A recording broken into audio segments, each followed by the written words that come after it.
Bismillahirrahmanirrahim. Assalamualaikum warahmatullahi wabarakatuh. Selamat berjumpa lagi dengan saya di video pembelajaran kimia. Dan untuk video kali ini kita akan membahas materi mengenai identifikasi pH larutan asam dan basa. Yang dimaksud pada materi kali ini adalah kita mengetahui alat-alat yang dapat digunakan untuk mengidentifikasi suatu sampel bersifat asam atau basa. Ya. Nah, langsung saja kita bahas materinya. Nah, untuk indikator pH lautan asam dan basa secara umum ada 5 yang sering digunakan, ya. Ada kertas lakmus, kemudian ada indikator alami, kemudian ada pH meter, ada kertas indikator pH universal, dan ada indikator buatan atau lautan indikator. Nah, masing-masing indikator ini mempunyai keunggulan dan kelemahan. Mari kita bahas bagaimana penggunaan dari masing-masing indikator ini. Yang pertama adalah kertas lakmus, ya. Jadi untuk kertas lakmus ini terdiri dari 2 jenis, yaitu ada lakmus merah. Ya, lakmus merah ini ketika digunakan untuk mengidentifikasi suatu sampel, dia kalau misalkan sampel itu bersifat asam, maka warna dari kertas lakmus ini akan tetap warna merah. Nah, sedangkan ketika dia dimasukkan ke dalam suatu sampel yang mempunyai sifat basa, maka kertas lakmus merah ini akan berubah warna menjadi biru. Nah, untuk kertas lakmus yang kedua itu adalah kertas lakmus biru.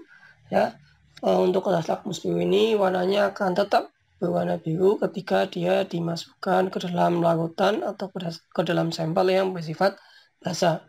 Sedangkan ketika dia dimasukkan ke dalam suatu larutan atau sampel yang bersifat asam, maka warnanya akan berubah menjadi merah.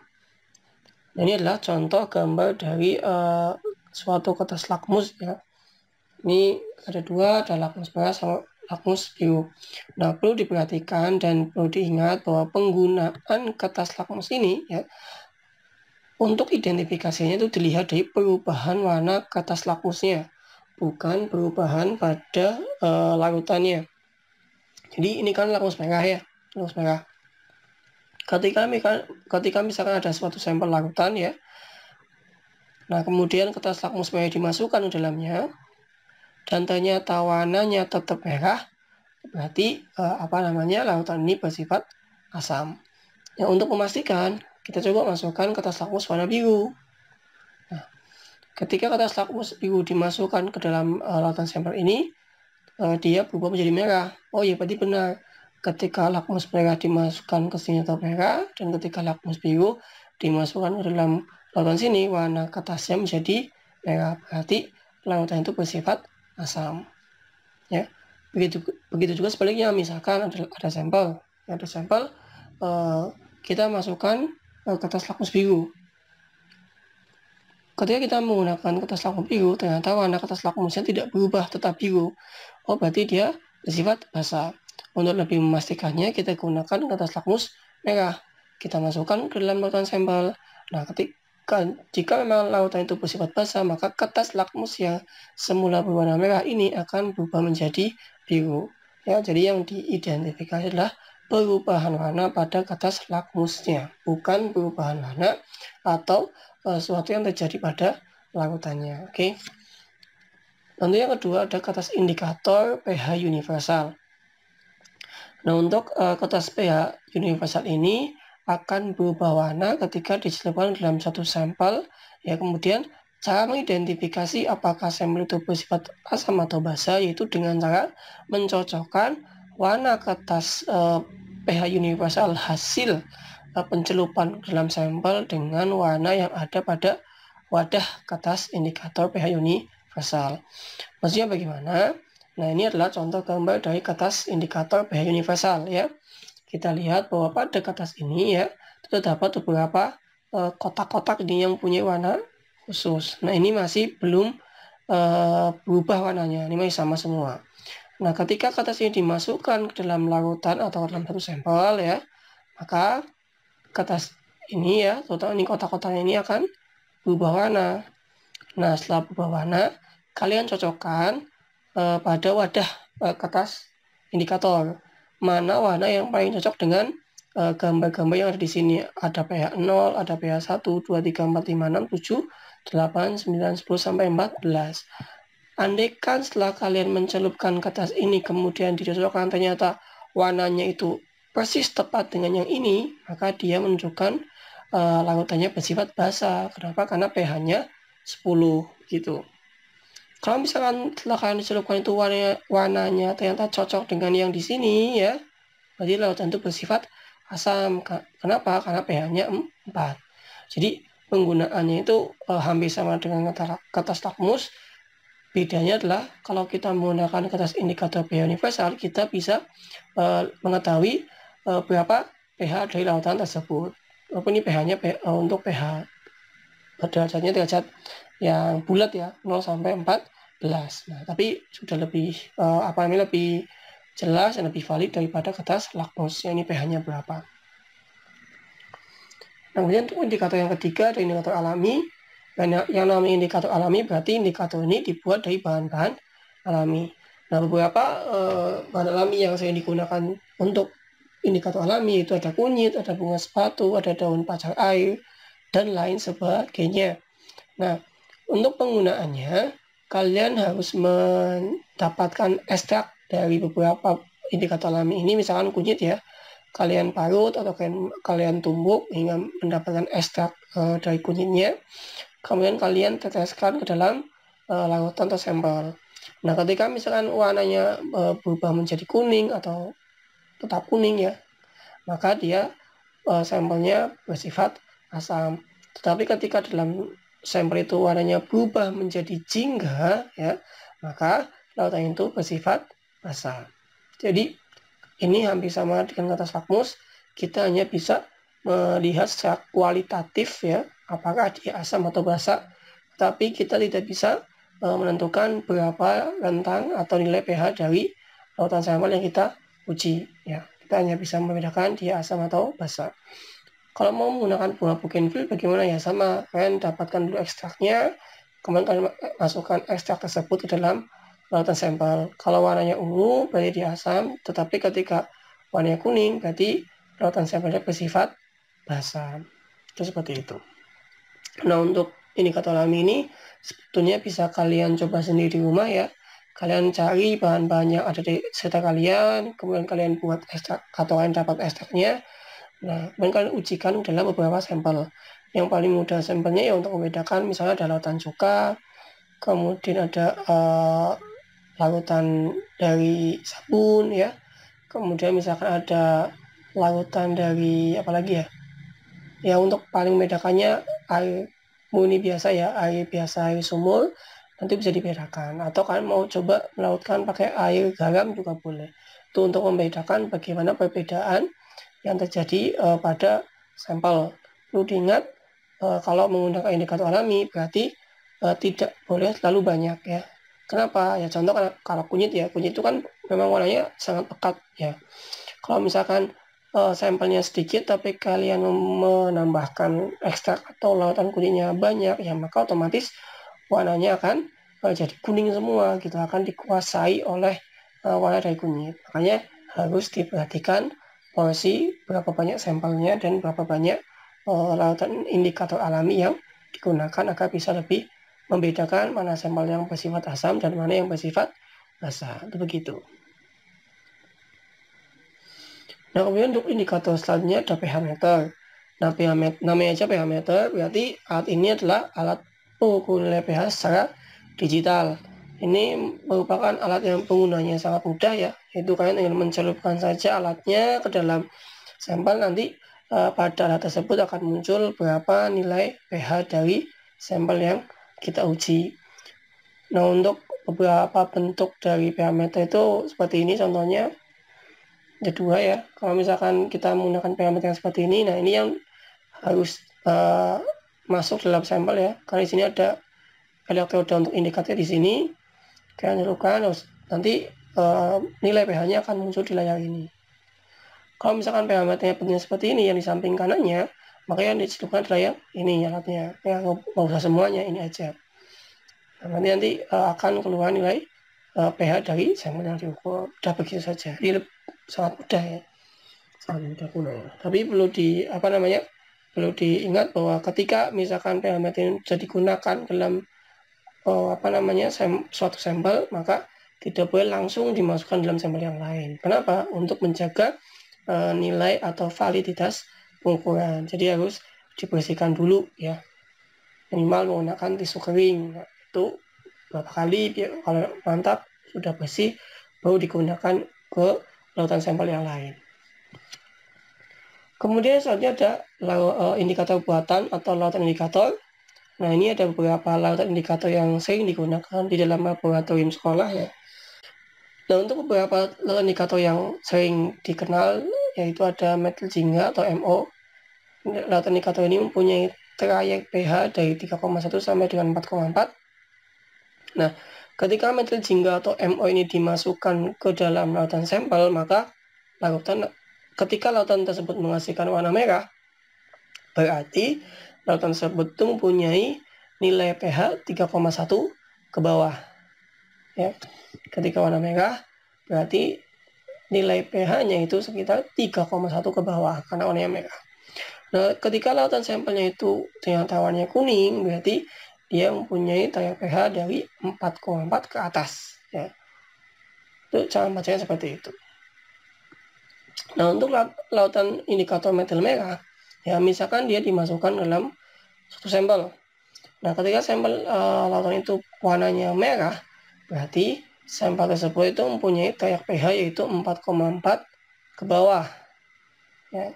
Kalau misalkan lautan sampel itu berwarna kuning, berarti trayek pH-nya itu sekitar 6,2 ke atas. Itu seperti itu cara bacanya. Nah, untuk bom kristal hijau, berarti ketika misalkan dimasukkan ke dalam lautan sampel dan hasilnya adalah berwarna kuning, berarti sampel tersebut mempunyai trayek pH sekitar 3,8 ke bawah. Sedang ketika berwarna biru, maka dia mempunyai trayek pH sekitar 5,4 ke atas. Ya, kita hanya bisa dari lautan indikator ini kita hanya bisa membaca trayek pH atau kisaran pH. Kita tidak bisa menentukan nilai satuan pH-nya itu pasti berapa, itu tidak bisa. Kita hanya bisa melihat nilai trayeknya atau kisarannya dari berapa sampai berapa, atau lebih kecil dari berapa, lebih besar dari berapa. Itu untuk lautan indikator. Nah, untuk BTB kalau misalnya berwarna kuning berarti pH-nya adalah 6,0 ke bawah, dan ketika berwarna biru berarti pH-nya adalah 7,6 ke atas. Kemudian ada indikator panel Phthalate atau indikator PP. Ini biasa saya digunakan di titrasi asam basa ya. Ketika lautan sampelnya itu tidak berwarna, berarti dia mempunyai pH 8,3 ke bawah. Dan ketika warnanya adalah merah muda, berarti dia pH-nya adalah 10,0 ke atas. Di antaranya ada alizarin kuning atau fenol merah yang mempunyai pH 10,1 sampai 12,0. Ketika nanti warna sampelnya itu berubah atau menjadi warna kuning ya, berarti pH-nya adalah 10,1 ke bawah. Sedangkan ketika warna sampelnya itu berwarna merah, maka nilai pH-nya baik 12,0 ke atas. Jadi di beberapa indikator ini kalian nanti harus bisa menentukan trayek pH dari lautan indikator ya. Kalau yang lain kan cirinya mudah ya. Tadi lakmus, biru udah merah.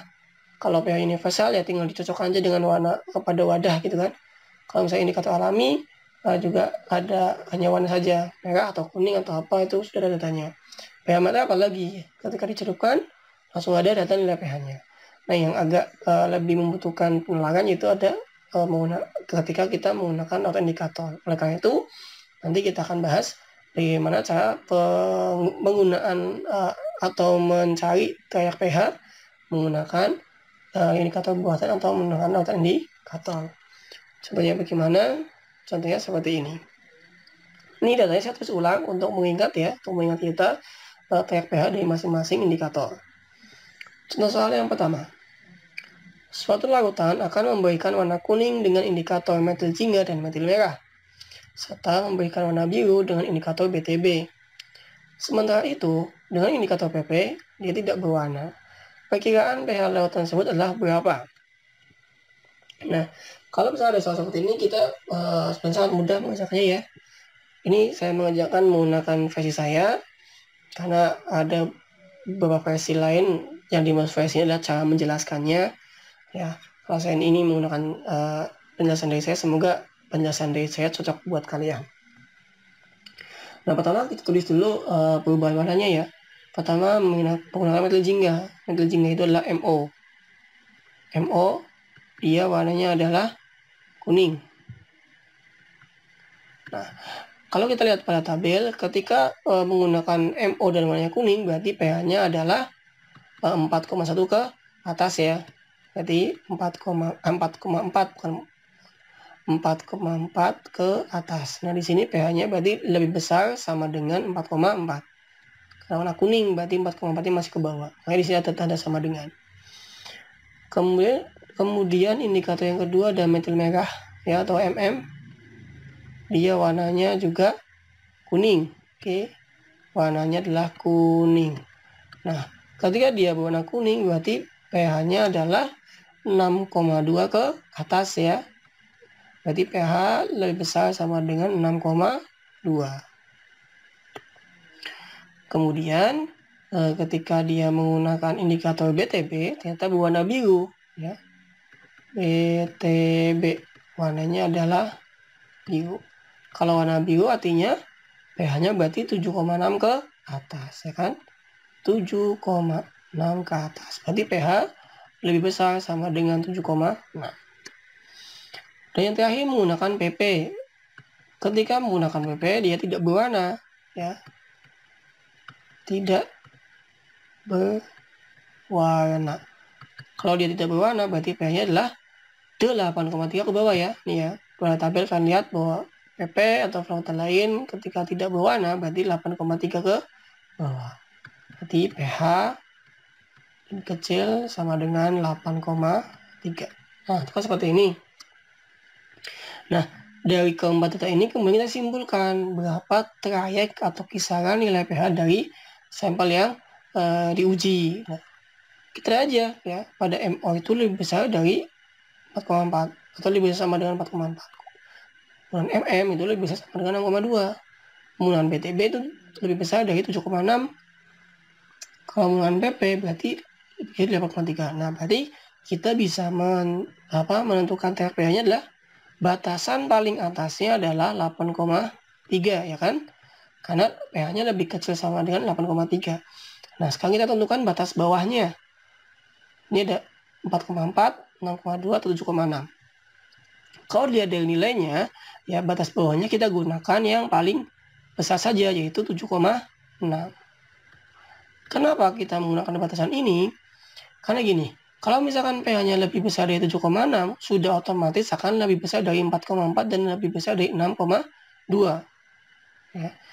Ketika kita menggunakan batasan 4,4 misalkan ya, ketika kita menggunakan batasan 4,4 ya, 4,4 ini memang lebih kecil dari 6,2 dan lebih kecil dari 7,6. Tetapi ya kan 5 juga masih pada rentang di atas 4,4. Tapi kan di bawah 6,2. Dia tidak mengcover nilai yang lain gitu. Kalau misalkan lebih besar dari 7,6 sudah pasti mengcover nilai yang dua ini ya kan. Yang dari MO sama yang dari MM gitu. Kenapa kok begitu? Ya kita misalkan batasannya 4,4 ini misalkan saja. Ini untuk membuat perbandingan nih misalkan. Kalau kalian seperti ini, berarti kan pH-nya boleh jadi 5, ya enggak? Karena lebih besar pada 4,4 kan. Boleh jadi 5,5 misalkan. Atau berapa? Atau misalkan 6,0 misalkan. Kan bisa jadi segini nih. Nah, kalau misalkan pH-nya memang segitu, maka harusnya pada BTB bukan berwarna biru. Bukan ini, tapi harusnya warna kuning. Iya enggak? Karena pH-nya 5 atau 5,5 atau 6,0 kan berarti di bawah 6,0 kan.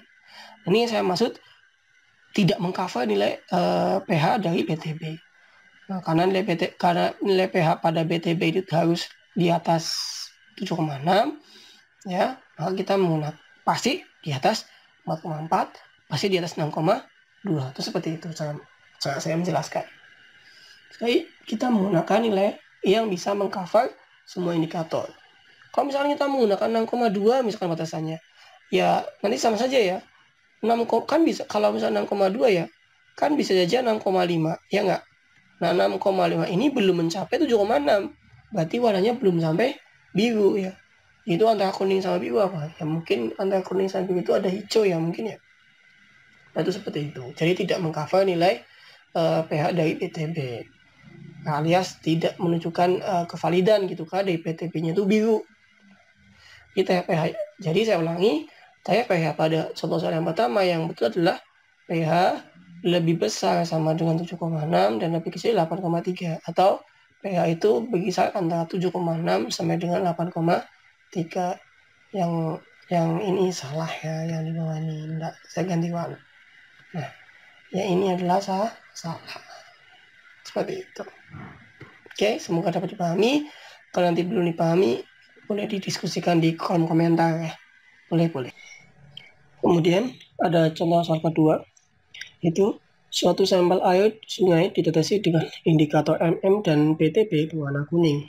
Ketika dideteksi dengan indikator mm berwarna jingga dan ketika dideteksi PP tidak berwarna, berapa pH air sungai tersebut?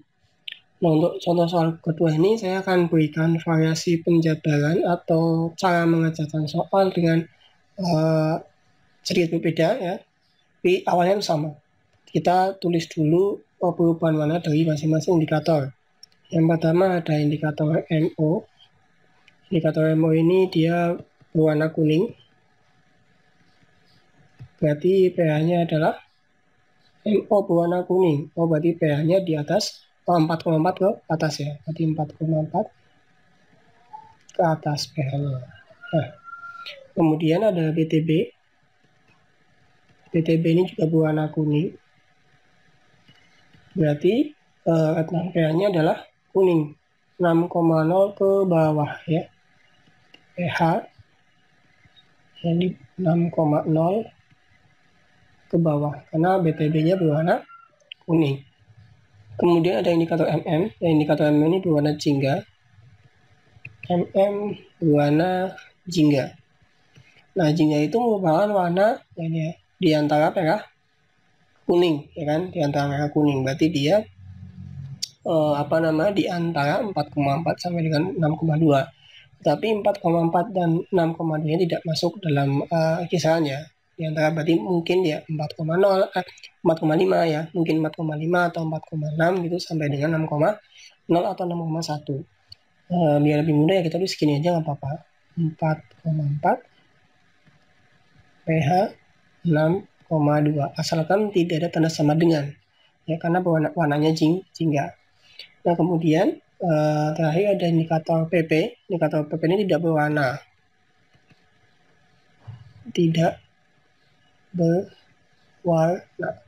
Nah, kalau tidak berwarna berarti 8,3 ke bawah. Ini pH 8,3 ke bawah. Nah, kalian bisa menggunakan cara di soal yang pertama ya, kalian menganalisis berapa atau mana angka pH yang mengcover semua indikator. Tapi kalau misalkan dengan cara langsung garis bingung, kita boleh menggunakan garis bantu ya. Yang pertama, ini kita ada MO. MO itu kan range pH-nya atau rentang pH-nya dari 3,1 sampai dengan 4,4 ya kan. Tepiin garis. Nah, misalkan di sini 3,1. Misalkan di sini ada 4,4 ya. Nah, ketika menggunakan MO berwarna kuning, pH-nya itu di atas 4,4 ya, 4,4 ke atas. Nah, berarti kan kisaran pH di sini. Sampai berapa kita nggak tahu, pokoknya dia 4,4 ke atas. Kemudian ketika menggunakan BTB,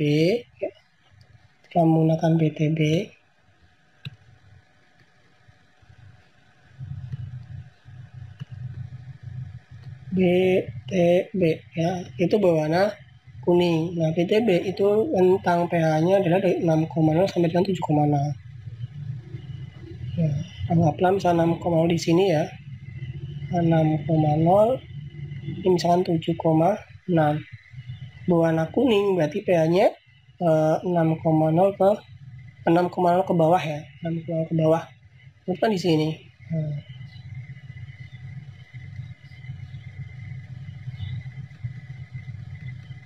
Nah, seperti itu. Oke. Nah, kemudian ketika menggunakan MM, ketika menggunakan mm ya. Ketika menggunakan mm dia berwarna jingga. Jingga itu kan berarti di antara 4,4 sampai dengan 6,2 di antara ya. Berarti mungkin 4,5 atau sampai dengan 0,1. Ini tadi ini 4,4 di sini. 4,4 sampai dengan 6,2. Boleh misalkan di sini ya. Nah, ini 6,2. Berarti kan di sini ya, di antara ini ya. Di antara berwarna jingga. Nah, kemudian yang terakhir adalah indikator PP. Indikator PP tidak berwarna. Rentang pH-nya 8,3 sampai dengan 10. Nah, misalkan 8,3 di sini nih. 8,3 misalkan 10 di sini, 10,0. Berarti kan di sini. Nah,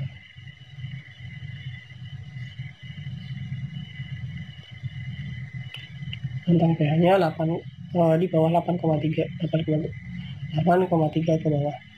Nah, garis batu ini bisa membantu kita untuk menentukan atau menyimpulkan berapa trayek pH dari larutan ini. Nah, kalau kita melihat trayek ini ya, kita bisa menentukan bahwa pH-nya itu berada di rentang berapa. Untuk batasan atasnya ya, ini kan kalau kita lihat yang di RC ya, itu kan 8,3 ke bawah atau 6,1 ke bawah ya. 6,1 ke bawah. Nah, kenapa tidak menggunakan 7,6? Karena memang pada BTB itu 6, ke bawah. Jadi batasan atasnya pilihannya adalah 6,2 atau 8,3. Nah, kalau misalkan melihat nilai pH yang bisa mengcover semuanya, berarti batasan atas yang digunakan adalah 6,2. Nah, begini, 6,2. Kenapa? Karena kalau pH-nya di bawah 6,2 sudah pasti jadi di bawah 8,3, ya kan? Tapi kalau misalkan kita tulis batasan atasnya 8,3 ya, misalkan ya, ini misalkan 8,3 misalkan pH-nya. Misalkan di sini, misal pH kayak gini 8,3 gini. Nah, boleh jadi kan pH-nya 8,0 atau 7,5 atau 7,6. Nah, kalau 7,6 kan tidak tercover oleh BTB. Karena pada BTB harusnya kalau 7,6 itu adalah berwarna biru, bukan berwarna kuning. Pada itu kita tidak boleh menggunakan yang ini tidak boleh. Oke, tidak boleh menggunakan yang batasan atasnya 8,3. Karena nanti tidak boleh jadi akan terbaca berbeda di BTB. Jadi kita menggunakan 6,2. Ingat di sini tidak ada tanda sama dengan. Kenapa tidak ada tanda sama dengan? Karena pada MM berwarna jingga. Jingga itu di antara merah sampai dengan kuning. Kalau kita menggunakan tanda sama dengan, salah. 6,2 kan sudah kuning begitu. Ya, jadi 6,2 tidak ada tanda sama dengannya. Nah, sekarang kita tentukan tanda batasan bawahnya ya. Nah, batas bawahnya ini berapa? Apakah di sini 4,4 ya? Apakah 6,0? Nah, kita pilih nilai yang bisa mengcover semua indikator. Nah, kita lihat di sini bahwa untuk batasan paling kecil, di sini kita lihat untuk BTB dulu ya. BTB itu 6,0 ke bawah ya. Nah, ke bawahnya sampai berapa? Di sini ada batasan nih. Ada batasan dari MO, yaitu tidak boleh lebih kecil dari 4,4. Kok bisa begitu, Pak? Iya, kita lihat bahwa MO itu kan rentang pH-nya 3,1 sampai 4,4. Dan dari MO kita warna kuning, berarti 4,4 ke atas. Oke. Kalau misalkan 3,1 ya, itu kan berwarna merah. Jadi lebih kecil dari 6,0, tapi tidak boleh lebih kecil dari 4,4. Kan begitu. Nah, dari MM juga dikasih tahu bahwa warnanya jingga. Warna jingga itu berarti 4,4 ke atas gitu. Tidak boleh kurang dari 4,4. Karena kalau kurang dari 4,4 pada M itu dia berwarna merah, bukan jingga. Oleh karena itu batasannya di sini saya boleh menuliskan 4,4, tetapi tidak ada tanda sama dengan ya. Karena kalau dilihat dari MM sebenarnya itu di atas 4,4, bisa 4,5, bisa 4,6, bisa 4,7 sampai dengan 6,1 ya. Nah, itu kan tentang pH-nya. Jadi kalau saya pribadi ya, ketika soalnya esai ya, ada yang menjawab 4,4 ini saya betulkan. Jadi pH-nya lebih besar dari 4,4 dan lebih kecil 6,2 saya betulkan selama tidak ada tanda sama dengan ya. Kalau misalkan ada tanda sama dengan, misalkan di sini kalian tulisnya 4,4. Nah begini. Nah, ini saya salahkan. pH 4,4. Ya pH lebih besar sama dengan 4,4, lebih kecil sama dengan 6,2 saya salahkan karena tidak sama dengan. Kita batasnya ada di mm itu ada petunjuk warna jingga. Nah, Pak, kenapa tidak menggunakan misal 6,0? Nah, misalkan ini ya, misalkan 6,0. Seperti yang saya jelaskan tadi, 6 dari BTB itu kan 6,0 ke bawah. Kalau misalkan kita misalkan 6,0 ke bawah, kayak gini ya, batasannya adalah 6,0, misalkan saja berarti kan bisa pH-nya itu 2 atau bahkan 1, iya enggak?